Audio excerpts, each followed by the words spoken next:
Real quick, hey y'all. So before I go get my workout in, I had a thought about how I feel for the kiddos that grew up in this version of social media. And I try to have empathy because I have conversations with people around my age. I am not yet 30, but I'm a millennial, right? This prompted because I didn't watch the video, but I saw like a thumbnail or whatever that was talking about, I guess, how it's this trend going around about I'm crying about my 4C hair. That's a plight that I don't have. I can't relate to that. I'm not going to say that people who have 4C hair don't have their own plights. I don't like to diminish people's plights in life. I don't know what people have experienced and things like that. There's traumas around millions of things.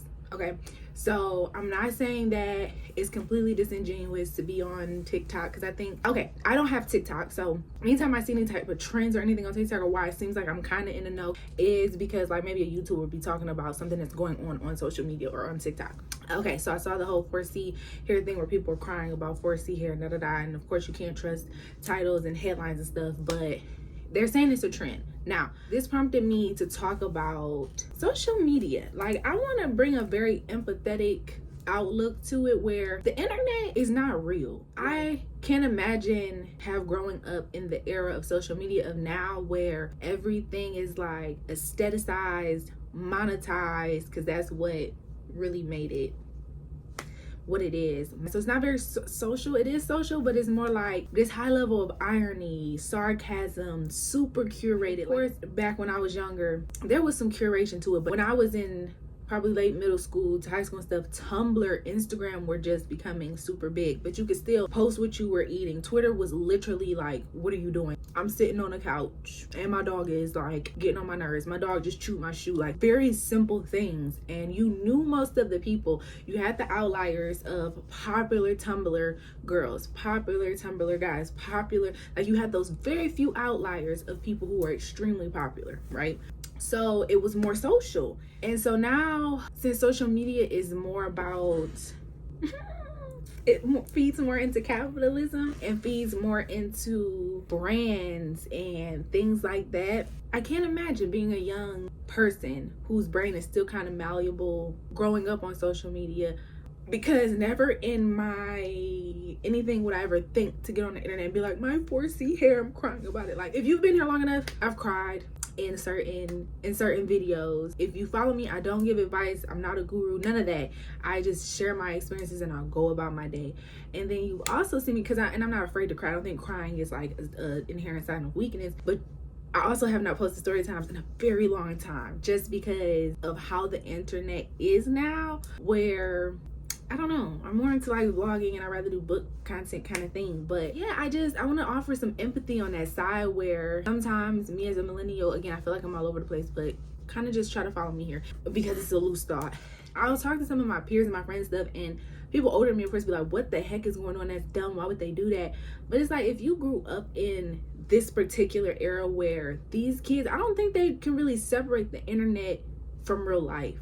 A lot of younger people's communities are online, whereas me, I have community in real life. And I feel like the more you have community in real life, you're able to separate the fact that the internet is not real life. No matter how you want to slice it and dice it, it's not real. It's not real. It's not real. Now, I do think there's a beauty in being able to meet people, and if you want to take that interaction offline and meet them in person, sure, but this like false sense of community, and I had to do a research paper on this, and maybe I'll like post it or something, because I have a Medium account where it's this thing where they can't separate it, and I don't blame them for not being able to separate it, because it's like, we have a culture now where you work from home, you meet up in chats and discords and what's that stuff, streaming and all, like everything, it's becoming, you have access to everything online. And so it feels super real, but it's not. It's not in terms of, I feel like with the human needs. And even when I did the research paper, it's like it can be beneficial for people, of course, if you have disabilities or if you have social anxiety, like certain things to help you. But I feel like the internet should be used as a tool. It should not be used as a means to an end. It should not be to make a connection, keep a connection, and that's it. Like, if you meet these people, and first and foremost, I'm not telling you to just be meeting random people online, so that's like not what I'm saying. I don't want you to get like me confused, please. I'm not telling you to go meet strange people from offline. I'm not saying that, because again, the internet is not real. I have definitely connected with people and have had, and it's not many people, but I've connected with 1 to maybe 2 to 3 people over my lifespan that I've met. The starting point was on the internet, but it was organic. It wasn't like I was trying to force a friendship. They have apps called like Vina. It's a friendship app. Never got anybody off of there. The friendships and connections I made off the internet were more organic. Like, maybe they lived in my area and I just reached out to them because they do some type of artwork, or it is something organic, and it ended up turning into something else, and then we actually became extremely good friends. But I want to say, I don't know how that feels growing up where the internet, not only technology, because me growing up, technology was a thing, but it wasn't as embedded in our culture as it is now, right? So not only is technology extremely embedded in our culture, we talk in memes, and I'm saying we because I don't do it as much as other people, because I'm not on TikTok. Like, I have a TikTok account, but I got off of it for my mental health. I didn't want to do it, and I don't know if it'll be that way for forever. I'll come up with a plan. It has to be used very strategically. I don't want to just be on there just to be on there. I'd rather have social connection in real life. So I don't do it as much because I'm not on TikTok. I don't do a lot of short form content. Every now and then, maybe like if I might send reels back and forth, but if you send me 5 reels, babe, I'm not gonna see any of them. Even though I create on YouTube and I'm on YouTube, it's very rare I get on YouTube shorts. It's very few and far between. Like, maybe a day out of the week I might like get sucked in a little bit, but then I like consciously get off. I'm just not a fan of short form content, because you have to actively like either do this or I have to have it like playing or something, and I don't like the idea of just having something that I didn't ask for just popping up, programming itself into me, or just playing and stuff. I don't like that. I like long form content. And again, I wasn't born into this generation, right? And I have so much control over things, and not over everything, but I have a good amount of control over things because my daughter's homeschooled. I know her friends, who she's able to be around. She's able to use certain things. I'm able to do certain things. Like, I have a very blessed, curated life in that way, where I don't have to worry about her going to school and being exposed to things because other people, or her feeling left out because she's not on certain stuff, or even myself. I get to hang out with who I want to hang out with. I get to be around people I want to be around. I get to be around family who think like me, and friends who think like me. Some of my friends have TikTok. I have a friend that loves TikTok now. I have another friend that likes TikTok, but we don't judge each other. So I'll be like, girl, I still don't have TikTok. I can't watch it because I don't have it, and I'm not downloading it just to watch it. And we accept that about each other.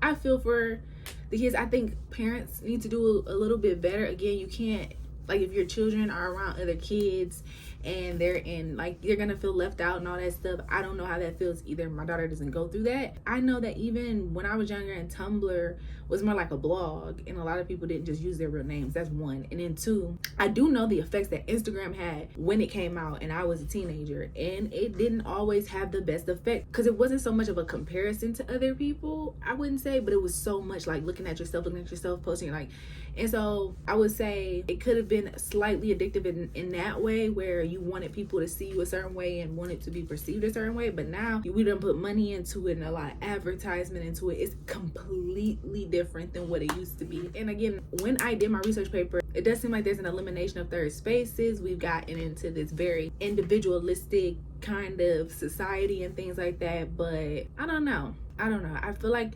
as a parent, it is your job to, if you gotta take some extra time to put your children in activities that have nothing to do with the internet, if you have to limit their screen time, help them get into their passions that don't have to be expensive. Like, it's worth it when it comes to your kids, because the emotional and mental impact and stuff that this stuff has on teens and young adults can even have on adults. It's like, if it can have that much of a pull on adults, you have to know that it can have these like crazy implications on children and teenagers. And then the sensationalism of journalism in general. Headlines don't have to be right. You can have correct information mixed in with misinformation or disinformation, and people just take it for what it is. And it's just like, I'm not gonna say that the internet is evil, or like social media is like evil.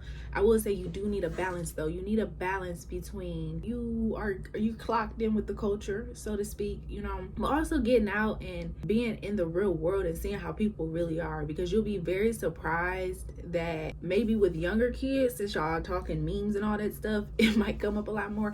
But when you really get out and get into like and socialize with people and stuff like that, it's not so divisive. It's not so, what do they call, like living in a vacuum. We're still human, you know. So I just think it sucks, because I think that social media does cause a lot of unnecessary panic and anxiety, and it's coming from somebody that has lived with anxiety.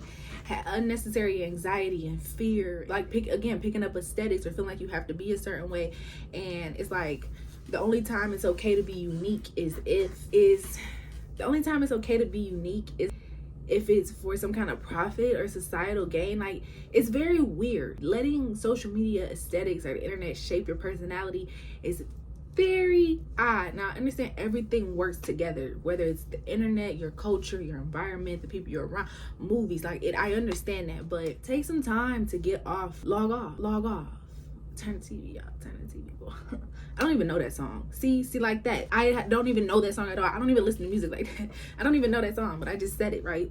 Because I know it's a thing. It's a cultural thing. Learn yourself. Just learn yourself. Even as an adult, I've had to do so much deconstruction of thoughts and questioning, like, why do I think this? Why do I think this is okay? Why do I do this, and that? And just really learning and loving yourself and understanding that a lot of people put a lot of pressure on themselves too, because you're on social media and you don't understand that social media actually is not real. You can log out and never get back on, or you can log out and you're not going to be judged for something that nobody doesn't know about. You don't have to share every single part of your life, because like I said, it's not like it used to be, where it's like these are people that you trust or people that you're around. You open yourself up to a lot of people. So I would say the things you're trying to learn about yourself, the most vulnerable parts of yourself that you have not made it through. That's why on here I believe in sharing things after I've been through it. Like, my vlogs are just my vlogs, but I like to share things like testimonies, not while I'm going through things, because everything is not meant for everybody. Your journey is not meant for everybody. You don't want to mess up your journey because you're sharing too much with people. So be mindful of that. The internet don't need to know everything. You don't need to share everything on the internet. And if you're sharing everything on the internet because you have nobody to share with in real life, that's an indication. Get out,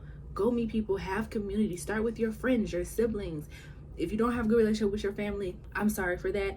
Go out and try to have a community so that when things happen, you can share it with them. And you don't have to share it with the entire internet and have this fear of being judged and stuff like that.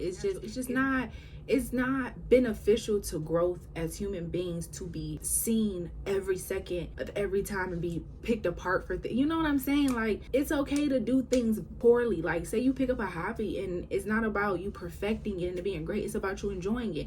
You want to just try stuff. You don't have to put everything on the internet. If you are constantly seeking validation from people on the internet, that is an indication that you need to get out in real life and meet people. That's what I believe. And I believe that from experience. Anytime I talk, like I say, it's either research or a lot, it's from experience. I don't tell people what to do.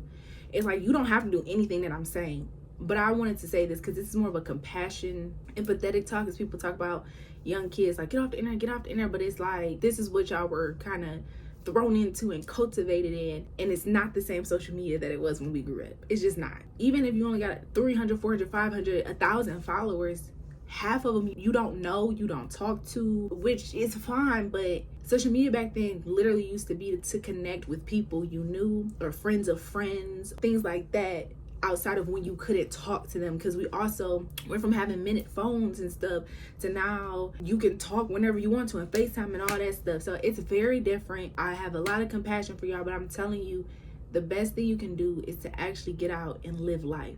Culture things have effect on each other. Like, technology obviously has an effect on the real world has an effect on technology, just like they say art imitates life imitates art, that kind of thing. The internet is not real though, y'all. I promise you, you could never get on social media, or let me say social media is not real. Let me not say just the internet, whatever. You can turn all of that off and you would be completely, my daughter, she's not feeling the best, so I'm gonna get off here really soon. But it's not real.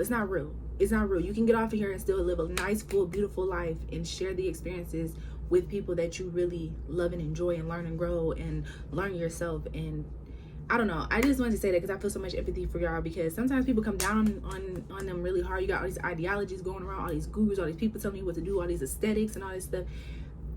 No, you don't have to succumb to that. I just wanted to get that perspective from a millennial that was kind of at the bustle of like Tumblr and the bustle of Instagram. If social media impacts us as adults, I can only imagine what it does to younger people, especially when it's like culturally too, we're shifting, we're making money. People still go out and get jobs and go to school and stuff, because whatever, but you can almost live a whole life on the internet, from working to socializing. You can do all that stuff, but I promise you it's worth it to get out and live a real life, because the real world and social media are not the same. It's not real. That's it for me. I didn't do an intro because I don't know if this is an impromptu video or if it's gonna go in the vlog, but that was just like a thought that was in my mind. So I'm gonna go take care of my baby now and work. Well, I need to work out, then I'm gonna take care of my baby and all that stuff. So see you guys later.